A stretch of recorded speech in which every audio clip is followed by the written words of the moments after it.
अस्सलाम वालेकुम स्टूडेंट्स, उम्मीद है आप खैर खैरियत से होंगे। बच्चों, बढ़ते हैं स्टैंडर्ड की तरफ। IS 16। सबसे पहले एक बात समझ लीजिएगा कि स्टैंडर्ड को किस तरीके से पढ़ना है, किस तरीके से ये बाइफरकेट हुआ होता है। इंटरनेशनल अकाउंटिंग स्टैंडर्ड्स और IFRS में थोड़ा सा फर्क होता है। IFRS में डेफिनेशंस एंड पर होती हैं और IS में डेफिनेशन स्टार्ट में होती हैं।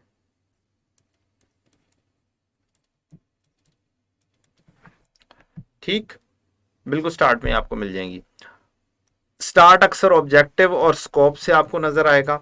जहां पर आपको लाइन एक नजर आएगी, ये सेपरेट कर रही है एक सेक्शन को दूसरे सेक्शन से। मींस ऑब्जेक्टिव हमारा ये यहां तक चलेगा, स्कोप हमारा यहां से शुरू होगा और अगली लाइन जब तक नहीं आती है तब तक स्कोप चलता रहेगा।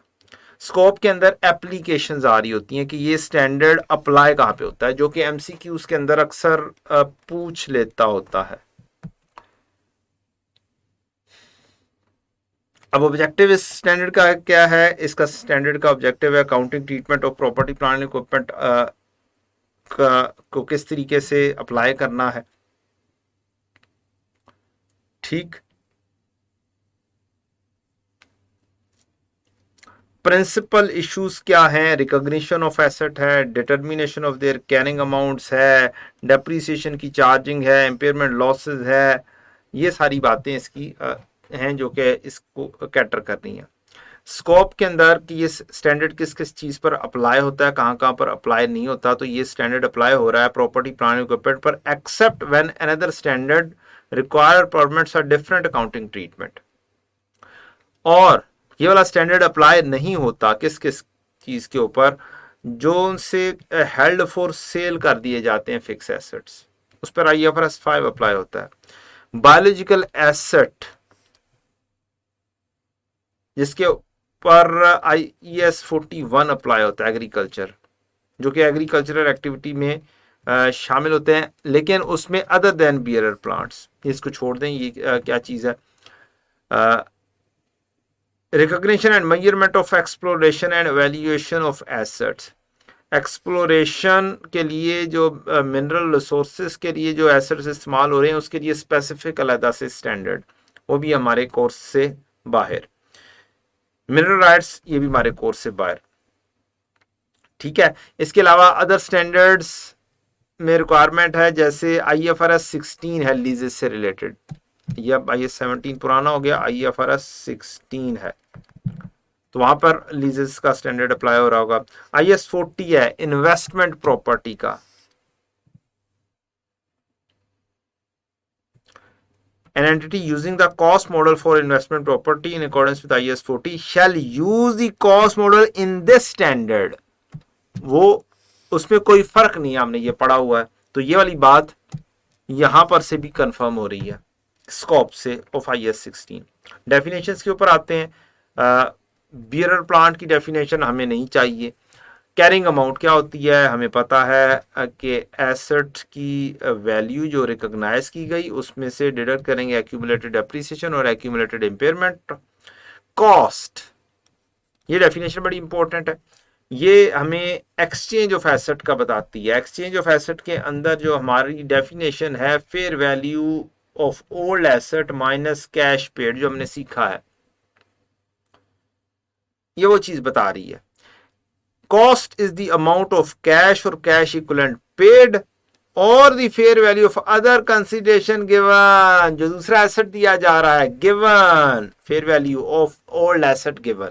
तो ये आप ऐसे हाईलाइट कर सकते हैं।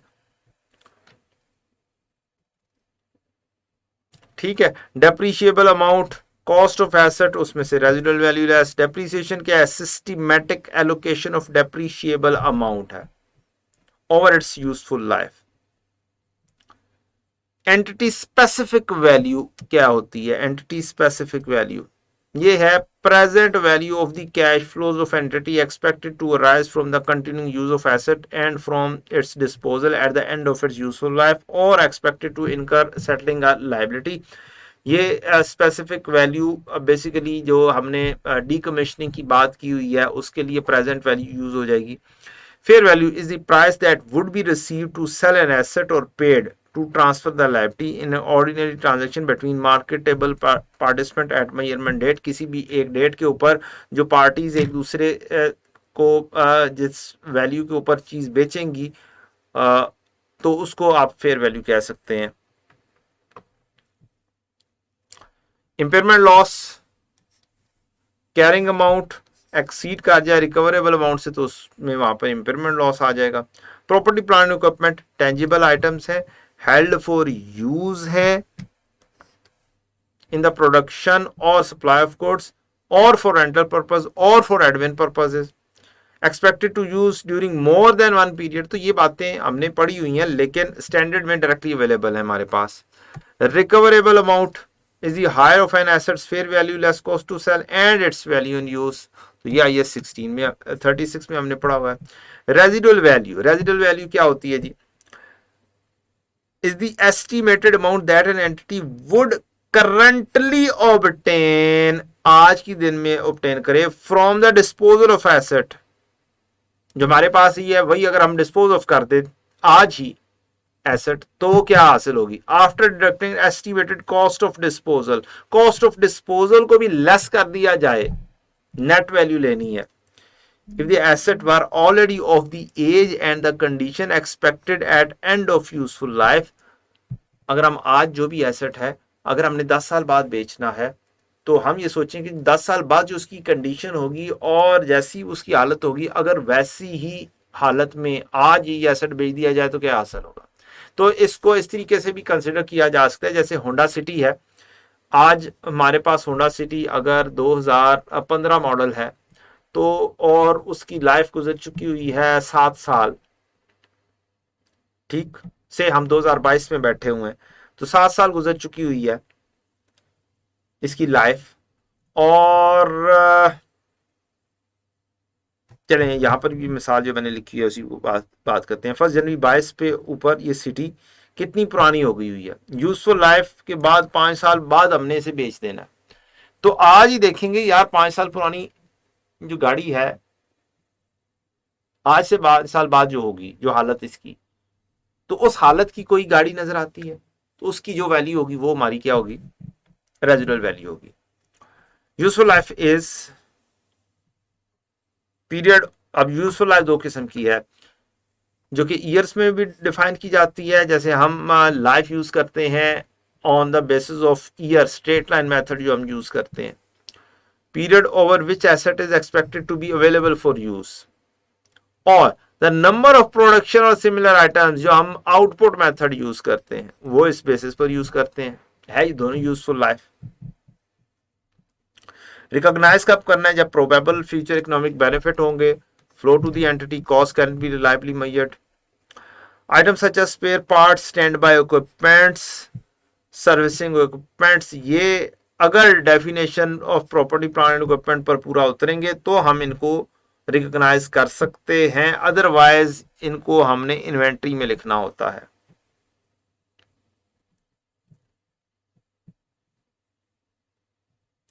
अच्छा, इनिशियल कॉस्ट. अब ये क्या सिलसिला कौन सा चल रहा है हमारा? अब रिकॉग्निशन का सिलसिला चल रहा है क्योंकि ये लाइन एक आ गई है. इसके बाद रिकॉग्निशन चलती जाएगी जब तक अगली चीज नहीं आ जाती. अगली चीज मेजरमेंट है. अच्छा, initial cost safety environment equipment से रिलेटेड बात की है. वो यही बात कर रहे हैं कि इससे डायरेक्टली इंक्रीज तो नहीं होता फ्यूचर इकोनॉमिक बेनिफिट लेकिन ये हेल्प करते हैं आपका एसेट को यूटिलाइज करने में. जैसे कि यहाँ पर एक मिसाल दी गई है केमिकल इंडस्ट्री की कि ये फॉर एग्जांपल एक नया केमिकल हैंडलिंग प्रोसेस हम इंस्टॉल करते हैं ताकि एनवायरनमेंट साफ हो सके और हमारा जो ओरिजिनल एसेट्स हैं वो भी अच्छी प्रोडक्शन दे सके. सब्सिक्वेंट कॉस्ट में जो डे टू डे सर्विसिंग है ये हमारी कैपिटलाइज नहीं होनी होती, ये एक्सपेंस में जानी है, प्रॉफिट एंड लॉस में हम लेकर जाएंगे और इसे रिपेयर एंड मेंटेनेंस पे लेकर जाते होते हैं। कुछ रिप्लेसमेंट पार्ट्स होते हैं जो कि रेगुलर इंटरवल पर करने होते हैं, जैसे कि हमारी फर्नेस होती है, जैसे कि हमारा एयर क्राफ्ट इंटीरियर होता है। तो ये इस केस के अंदर अब इनकी लाइफ हमारे नॉर्मल एसेट से डिफरेंट होती है, तो हम क्या करते हैं, इनको रिकॉग्नाइज कर लेते हैं। अब नया खर्चा होगा, वो भी 3 4 5 साल उसने बेनिफिट देना है, तो हम नए खर्चे को कैपिटलाइज कर लेंगे, कैरिंग अमाउंट का हिस्सा बना लेंगे और पुराने को डिस्पोज ऑफ कर देंगे। Recognize in the carrying amount, and the carrying amount of those parts are replaced shall be de-recognized. Sometimes major inspection regular होती है, एक रिक्वायरमेंट होती है कि रेगुलर मेजर इंस्पेक्शन होनी है, तो इसको भी हम कैरिंग अमाउंट का हिस्सा बना लेते हैं, और वो भी अगर 3 साल बाद, हर 3 साल बाद है, तो इसका मतलब है वो 3 साल बेनिफिट देना है उसने, तो हम उसे प्री पेमेंट नहीं बोलेंगे, हम उसे प्रॉपर्टी प्लान एंड इक्विपमेंट का हिस्सा बोलेंगे। ठीक है जी, अच्छा जी। और इसमें भी पुरानी अगर कोई वैल्यू मौजूद है स्टिल, वो डेप्रिसिएशन होने से रह गई है, तो आप उसको फौरी तौर पर डी रिकॉग्नाइज कर देंगे। मेजरमेंट ऑफ रिकॉग्निशन, हमने कॉस्ट पर लिखना होता है एलिमेंट्स ऑफ कॉस्ट। हमने एक लंबी लिस्ट पढ़ी थी,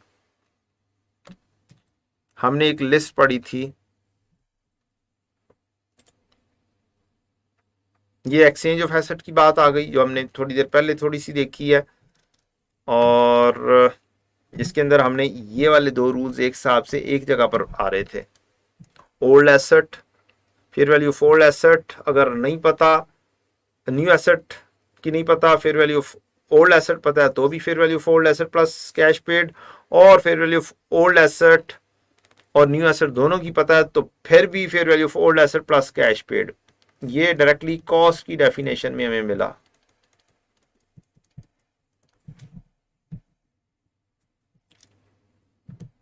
ठीक है जी, ये एक्सचेंज है, ये भी नहीं, कहाँ पे था,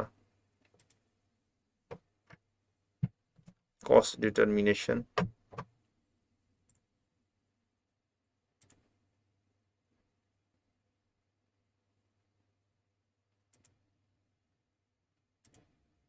ये आ गया जी, कॉस्ट डिटर्मिनेशन। ये अब सारी कॉस्ट डिटर्मिनेशन है, purchase price, import duties, non refundable taxes. अब ये सारी लिस्ट अप्रोक्सीमेटली सारी लिस्ट अवेलेबल है स्टैंडर्ड के अंदर। समहाउ कुछ डायरेक्टली एट्रीब्यूटेबल खर्चे हैं जिसकी लिस्ट मैंने इजाफी तौर पर दे दी है, जैसे इंश्योरेंस इन ट्रांजिट है, हैंडलिंग चार्जेस शायद हों, तो इस तरह की एलसी ओपनिंग चार्जेस हैं, ठीक है, लीगल चार्जेस। तो ये चंद चीजें ऐसी होंगी जो आपको लिस्ट में डायरेक्टली नहीं मिलेगी, अदरवाइज ये सारी चीजें हमारी स्टैंडर्ड में मौजूद हैं। आए देखते हैं स्टैंडर्ड में कैसे हमारे पास मौजूद हैं जी। Measurement at recognition, elements of cost, purchase price, import duties, non refundable taxes, after deducting trade discount, rebates. पहली 5 चीजें तो हमारी यहां पर पूरी हो गई। Cost directly attributable, bringing in the location and condition, ये बात करते हैं कि जी उसकी as demanded by the management, as intended by the management, आपकी लोकेशन और कंडीशन में पहुंचना चाहिए। Initial estimated cost of dismantling, example of directly attributable cost, employ benefits की बात हमने की हुई है, साइट प्रिपरेशन की बात की हुई है, initial delivery and handling cost, installation and assembly cost, cost of testing whether asset is functioning properly, professional fees, examples not to be included, opening of new facility, introduction of new product and services, cost of conducting business in new location and new condition, new class, administrative खर्चे, ये शामिल नहीं करने हैं।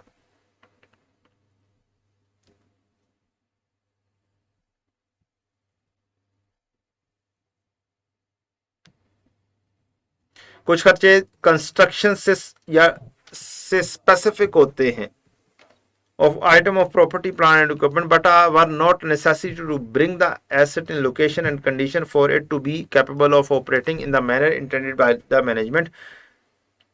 These incidental operation may occur before or during the construction or development activities. For example, income may be earned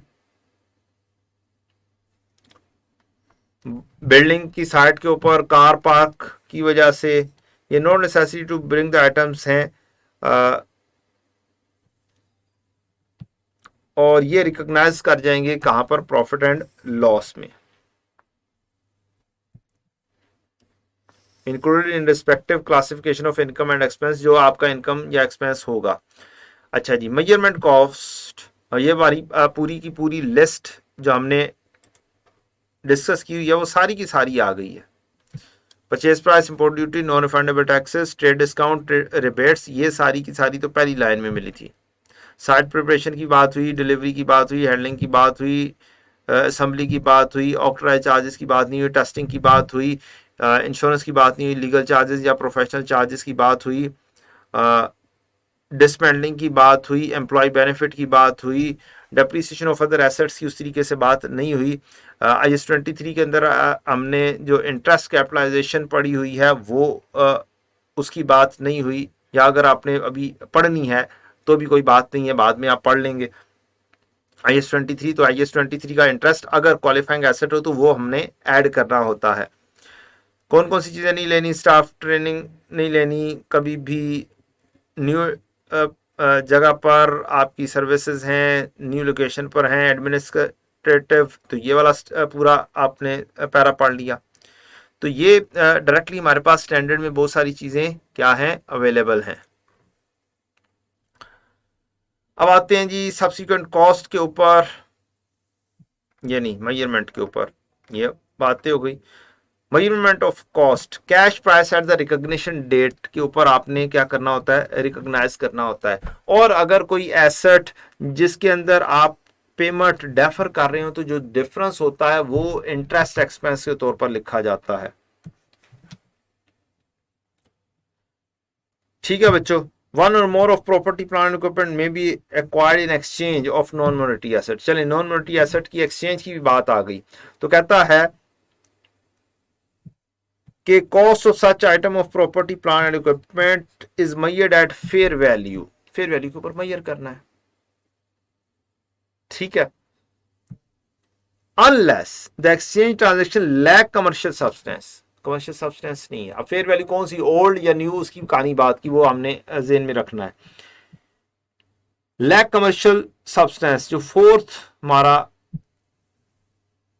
scenario या fifth scenario है, जिसके अंदर लैक ऑफ कमर्शियल सब्सटेंस हो, या fair value of neither the asset received nor the asset given up reliably measured हो, तो इस case के अंदर हम carrying amount of asset given up को पिक करते हैं और उसके अंदर कैश की प्लस और माइनस करते हैं। ठीक है जी, तो ये वो फोर्थ या फिफ्थ रूल एक्सचेंज का वो भी यहां पर आ गया। Measurement after recognition cost model है या रिवैल्यूएशन मॉडल है। अब कॉस्ट मॉडल होगा तो आपने वही cost minus accumulated depreciation minus accumulated impairment loss है। रिवैल्यूएशन मॉडल होगा तो revalued amount being the fair value at the date of revaluation. तो कुछ बच्चे कहते हैं कि सर रिवैल्यूड अमाउंट की जगह फेयर वैल्यू लिखा हुआ है, तो बेटा फेयर वैल्यू ही होता है। ठीक है, लेस बाद में जो एक्यूमुलेटेड डेप्रिसिएशन हुई है, एक्यूमुलेटेड इंपेयरमेंट बाद में हुई है। Revaluation shall be made with sufficient regularity, आप रेगुलरली करनी है, to ensure that the carrying amount does not material differ from which that would be determined using the fair value at the end of reporting period. Frequency of revaluation depend कर सकती है आपकी fair value के ऊपर कि उसके अंदर कितनी चेंजेस आ रही हैं।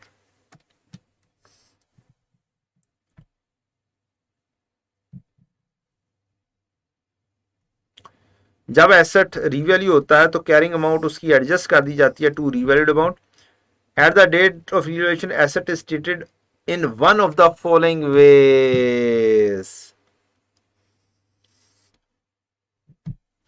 Gross carrying amount is adjusted in a manner that is consistent with the revaluation of carrying amount of the assets.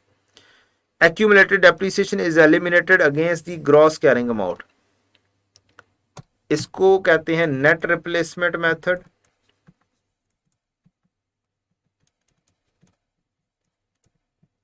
इसको कहते हैं ग्रॉस रिप्लेसमेंट मेथड।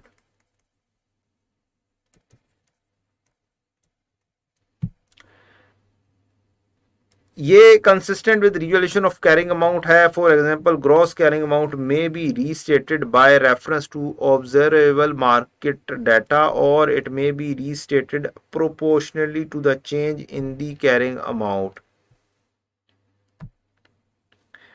इसमें एक्यूमुलेटेड डेप्रिसिएशन भी रीएडजस्ट की जाती है to equal to difference between the gross carrying amount and the carrying amount of the asset after taking account the accumulated impairment losses etcetera etcetera. Somehow आप accumulated depreciation को भी बढ़ा लेते हैं या कम कर लेते हैं और अपनी कॉस्ट को भी बढ़ा लेते हैं और कम कर लेते हैं। इसको सीखना ऐसा हमारा मकसद नहीं है, क्योंकि कहीं पर भी इसकी एग्जांपल नज़र उस तरीके से नहीं आई है, ना ही इंडस्ट्री के अंदर ये बहुत ज्यादा प्रिवेल करता है।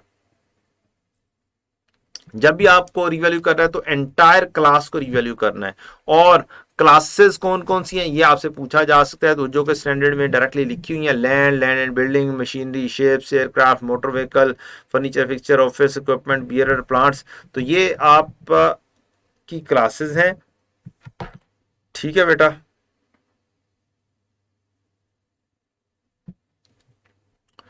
If the asset's carrying amount is increase, ये वो वाला रूल आ गया। अगर हम इंक्रीज करें तो हम इसे अदर कंप्रीहेंसिव इनकम में लिखेंगे।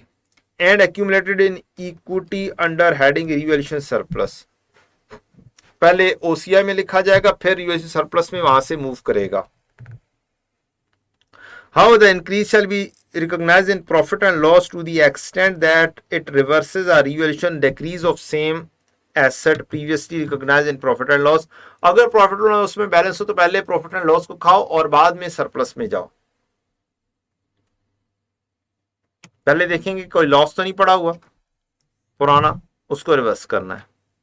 सेम अगर डिक्रीज हो तो एसेट में वैल्यू में डिक्रीज आए तो हम इसे प्रॉफिट एंड लॉस में लिखेंगे, अनलेस एंड अनटिल के कोई पुराना रिवैल्यूएशन सरप्लस पड़ा हो जिसके अंदर आपने क्या करना हो, उस कैरेट बैलेंस को एडजस्ट करना हो।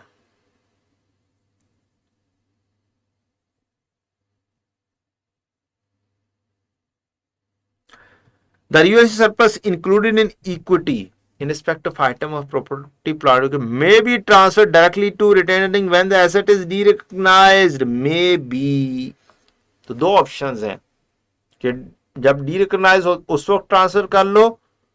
How some of the surplus may be transferred as the asset is used by the entity, incremental depreciation। In such case, the amount of surplus transferred would be the difference between depreciation based on revalued carrying amount and the depreciation based on original cost। और ये हम cross verification के लिए भी इस्तेमाल कर लेते होते हैं।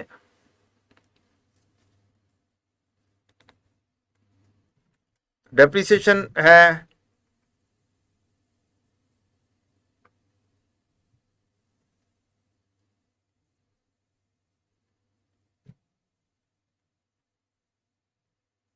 depreciable amount and depreciation period। depreciable amount of asset shall be allocated on systematic basis over useful life। residual value and other useful life of assets shall be reviewed at least at each financial year। change in estimate।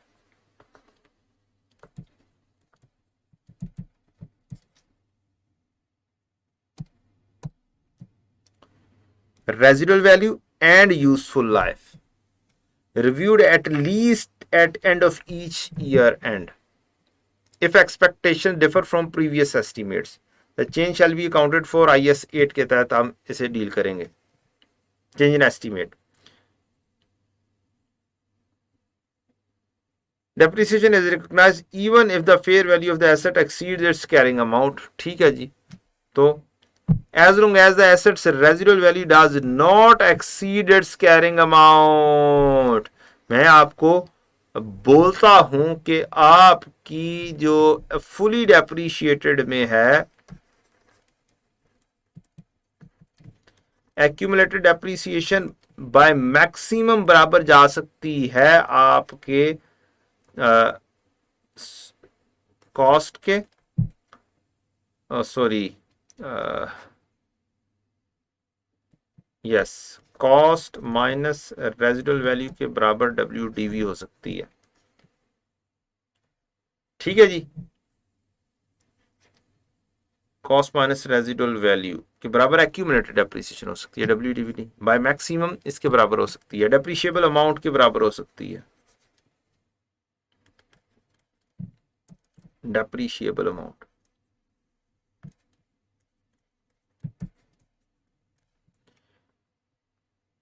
Residual value does not exceed its carrying amount. Repair and maintenance of assets do not negate the needs to depreciate it. Repair and maintenance आप कर रहे हैं, आप कहते हैं कि यार मेरे रिपेयर एंड मेंटेनेंस करने की वजह से इसकी वैल्यू जो है ना गिर नहीं रही है, इसका ये मतलब नहीं है कि आपने डेप्रिसिएशन नहीं करनी है।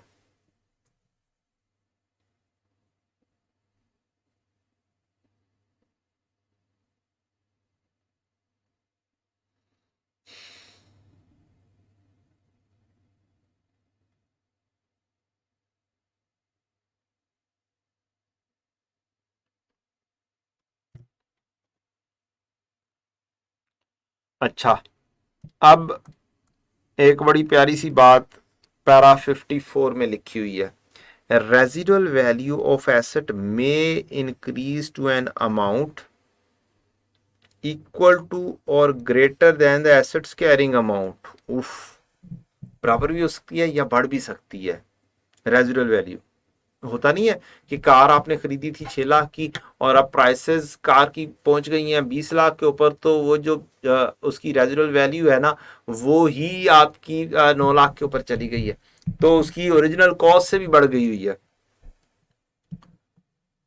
If it does, the assets depreciation charge is zero unless and until its residual value subsequently decrease to an amount below assets carrying amount। तो जा तभी अब आप उसे डेप्रिशिएट करेंगे ना, कैरिंग अमाउंट अगर मौजूद होगी, कॉस्ट माइनस रेजिडुअल वैल्यू आप करते हैं ना, कॉस्ट माइनस रेजिडुअल वैल्यू या depreciable amount divide by life. अगर रेजिडुअल वैल्यू वैसे ही ज्यादा है तो आप उससे कुछ भी नहीं करेंगे। डेप्रिसिएशन कब स्टार्ट होनी है? When it is available for use, that is when it is in the location and condition necessary for it to be capable of operating in a manner intended by the management। Ceases कब करनी है? At earlier of the date of asset is classified as held for sale, या ये फरस की बात आ गई, and the date the asset is derecognise. तो आपको बस डी रिकॉग्निशन का ही पता होना चाहिए। However, under the usage method of depreciation, the depreciation charge can be zero while there is no production।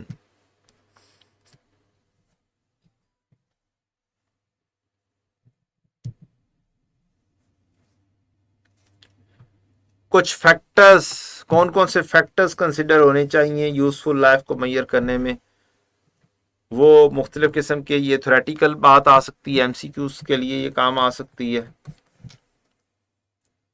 Expected usage of the asset, expected physical wear and tear, technical or commercial obsolescence, legal or similar limits on the assets like expiry dates, related lease।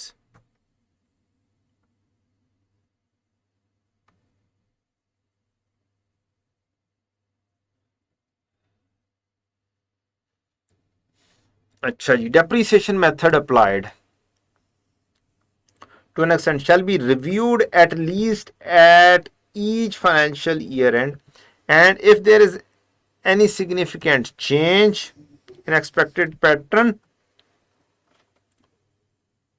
the method shall be changed to reflect the change pattern।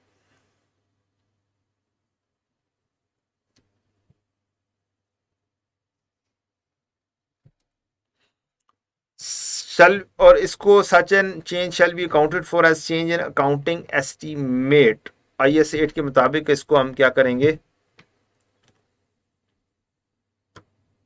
Recognise करेंगे, लिखेंगे। Derecognition disposal, carrying amount of asset shall be derecognised. कब कब होगा? Disposal के वक्त हो जाएगा, जब कोई इकोनॉमिक बेनिफिट नहीं मिलना। जैसे हमारा एसेट खराब हो गया तो अब उससे कोई इकोनॉमिक बेनिफिट नहीं मिलना, तो हम उसे क्या करेंगे? डी रिकॉग्नाइज कर देंगे, किताबों में से निकाल देंगे। गेन या लॉसेस जो हैं included in profit and loss when the item is de-recognized,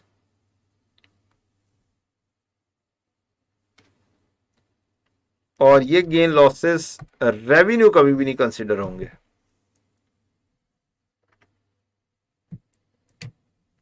अच्छा जी, गेन और losses arising from de-recognition of item of property, plant and equipment shall be determined as the difference between net sale proceed या trade in allowance if any and the carrying amount of the item। इन दोनों का difference जो होगा ये gain या loss आ जाएगा।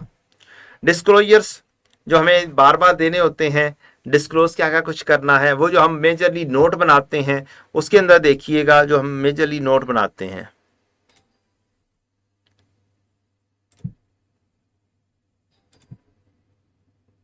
ये डिस्क्लोजर नोट्स जो हमने पढ़े हुए हैं, पैरा 73 से 79, ये सारे का सारा पैरा हमारे, ये नोट सारे का सारा हमारा डायरेक्टली स्टैंडर्ड से हो सकता है। कैसे जनाब? Measurement basis depreciation method, useful life, measurement basis, useful life, depreciation method, gross carrying amount and accumulated depreciation at beginning and end, beginning and accumulated depreciation and gross carrying amount, beginning and end, reconciliation में addition, increase or decrease resulting from revaluation, impairment losses। अच्छा, तो ये आ गया addition, revaluation की वजह से increase decrease, ये increase decrease.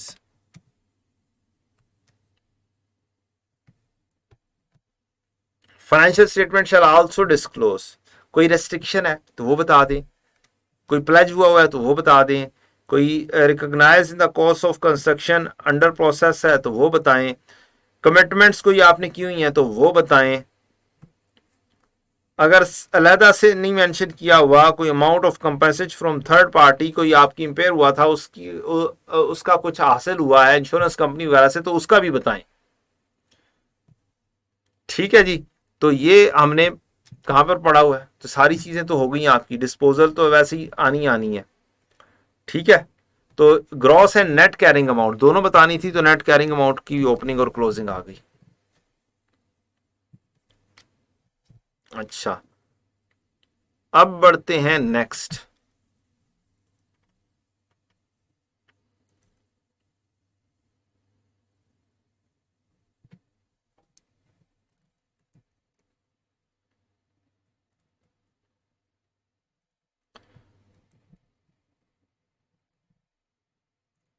कहता है selection of depreciation method and estimation of useful life are matter of judgement. Therefore, disclosure of the method adopted and estimated useful life or depreciation rates provides user of financial statement with information that allow them to review policies, selection of management and enable comparison। ठीक है जी। Depreciation whether recognized in profit and loss or as part of cost of other assets during the period, किसी और asset का part बन रहे हैं, cost determination में जो बात थी कॉस्ट ऑफ अदर एसेट, तो कोई बात उस जगह पर नहीं लिखी हुई तो दूसरी जगह पर समटाइम्स आ जाती है, तो दूसरे एसेट की कॉस्ट का पार्ट बनाना यहां पर मौजूद है।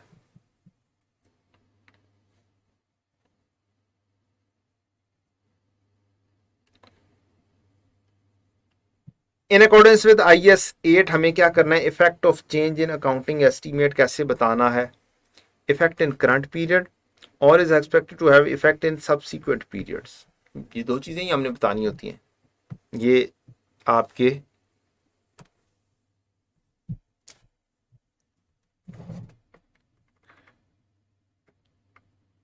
ये वाला चेंज इन एस्टीमेट का डिस्क्लोजर कि इस साल के अंदर इतना इंक्रीज आया करंट ईयर के अंदर और फ्यूचर ईयर्स में। IFRS 4 FAR, अच्छा जी।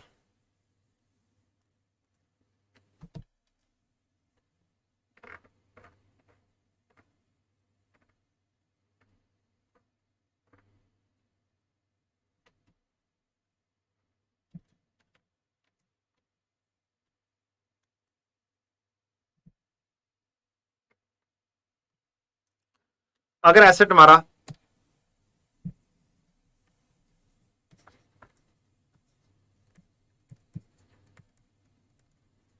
चेंज इन एस्टीमेट का पैरा 76 हो गया, 77। अगर हम रिवैल्यूड अमाउंट पर चल रहे हैं तो हम क्या कुछ बताएंगे, हम ये बताएंगे किस डेट पर हुआ है। द लास्ट इवैल्यूएशन ऑफ फलाना एंड ढिमकाना was performed on by an independent valuer.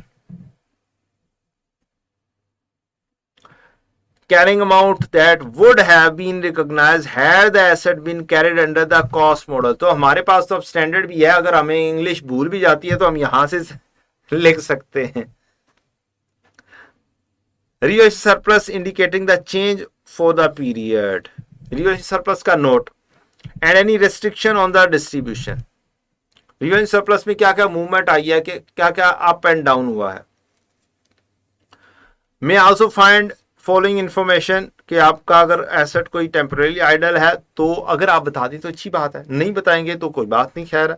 Gross carrying amount of any fully depreciated assets, अगर कोई रिटायर्ड फ्रॉम एक्टिव यूज हो रहा है तो when the cost model is used fair value of the property plant and equipment when this material different from the carrying amount. तो आप जब cost model use हो रहा हो तब भी फेयर वैल्यू बता सकते हैं। Encourage to disclose these disclosures हैं।